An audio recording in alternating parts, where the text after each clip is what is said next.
Je vais profiter de ce point pour répondre à Madame Picard concernant l'association Kéros.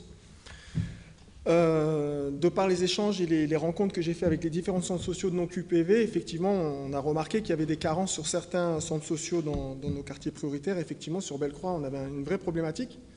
On avait un centre social qui attendait un renouvellement. De par mes réunions avec les différents acteurs du quartier, je me suis rendu compte que ce centre social était en difficulté, c'est-à-dire que les associations autour étaient beaucoup plus fortes que le centre social, au vu de l'investissement de la ville. On est sur 250 000 € à l'année, voire 280 000 € si on intègre le périscolaire, pour, in fine, ne pas avoir beaucoup de résultats.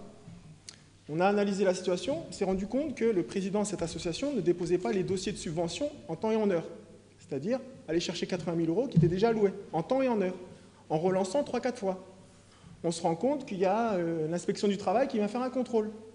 Et on se rend compte des différents échanges avec la CAF qui n'auront pas l'agrément CAF, ils n'auront pas le renouvellement. Et le conseil d'administration a voté à l'unanimité le non-renouvellement. Donc, qu'est-ce qu'on fait? Est-ce qu'on laisse un centre avec des gens à sa tête, avec de nombreux salariés, continuer à leur perte? On rétablit une situation en prenant les choses en main, en faisant un appel à projet, en discutant avec les interlocuteurs, avec la CAF, pour essayer d'aller chercher un projet associatif, dans un premier temps, et après on ira chercher un projet social. Mais le but du jeu, c'est quand même qu'un centre social dans un QB soit le point névralgique des besoins des territoires et de ses habitants. Donc nous avons fait cet appel à projet, l'association Kéros a répondu.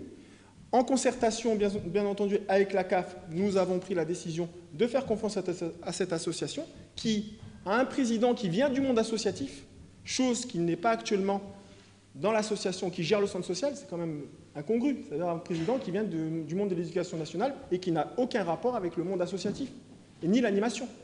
Donc, à un moment donné, il a fallu prendre une décision, on l'a prise, et effectivement, je pense qu'on l'assume pleinement, encore une fois, et on aide cette association avec les 80 000 € qui étaient alloués à la DAX, en fait. La DAX n'a pas déposé son dossier, donc c'est une aide pour démarrer au 1er septembre, et puis après, on va être là pour les accompagner techniquement, méthodologiquement, avec la CAF et la ville de Metz. Merci. Bien.